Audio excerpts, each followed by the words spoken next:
You are watching scenes from the movie Unstoppable. What are we worried about in terms of cargo? 8 freight cars of hazardous chemicals. We're not just talking about a train. We're talking about a missile.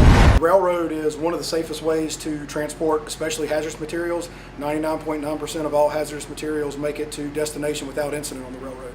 So luckily, it's not an incident that happens a lot, but we want them to be prepared when it does. The movie is about an unmanned train traveling at a high speed while carrying hazardous materials. Train derailments have happened in Virginia, but unlike the movie, it's unlikely to happen while carrying hazardous material, according to Justin Hahn. Hahn has been a hazardous material compliance officer with Norfolk Southern Railroad for more than 2 years.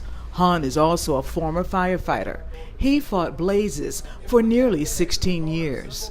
We bring out what we call our safety train to first responders and to fire departments to train on not only railroad emergencies, how they interact during a derailment or a leaking tank car, how we interact as far as emergency response with first responders, and a little bit of hazardous materials information as well.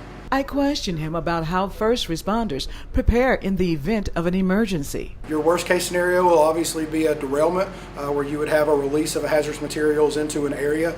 Worst case obviously would be in an area such as this with the college and things like that. So we want to teach these guys what they need to do, how they interact with us, and because of the volume of commodity that we carry, it's a little bit different than your over-the-road type incidents.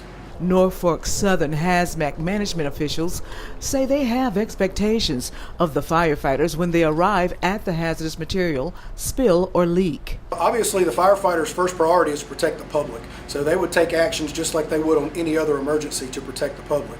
Then we want them to understand what we're going to be doing to help clear up the accident that we created, how they can interact with us, how they can help keep us safe, and continue to protect the public as we clean up the wreck. The training started in the classroom and later moved outside to the safety train. Brian Jenkins is a Harrisonburg Fire Department battalion chief. He has been a firefighter for more than 29 years. The battalion chief says this is not the first time HFD has taken Norfolk Southern Railroad classes. We've had training with Norfolk Southern on their trains before, but never to the type of opportunity that we have here today.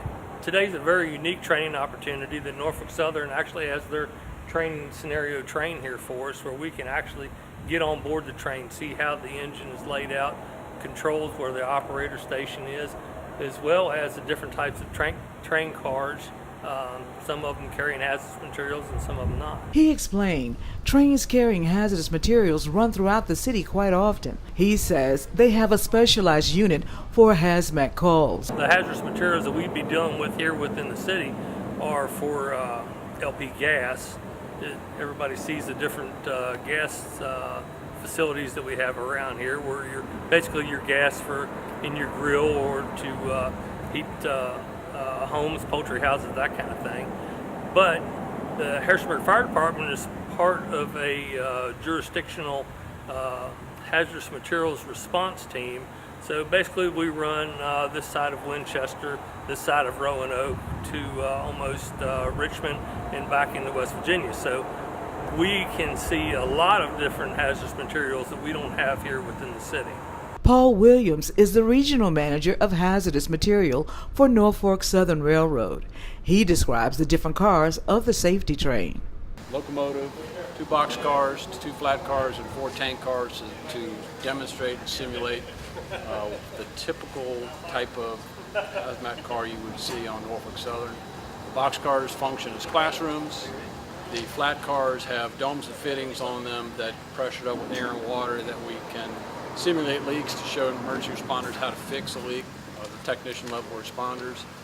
We have an example of the DOT 111 car, which is about 65% of the fleet carries a lot of HazMat. And then we have an example of the new DOT 117 tank car, which is the new flammable liquid tank car that all flammable liquids will have to be in by 2025. Firefighters learn there is trained equipment used to stop or slow down trains. In fact, one may have rode that one. Oh, it rode it and went right back down on the other side. They concluded their training by getting hands-on experience, learning how to shut down valves of hazardous materials. In Harrisonburg, Elaine Rackley for Breaking Through News.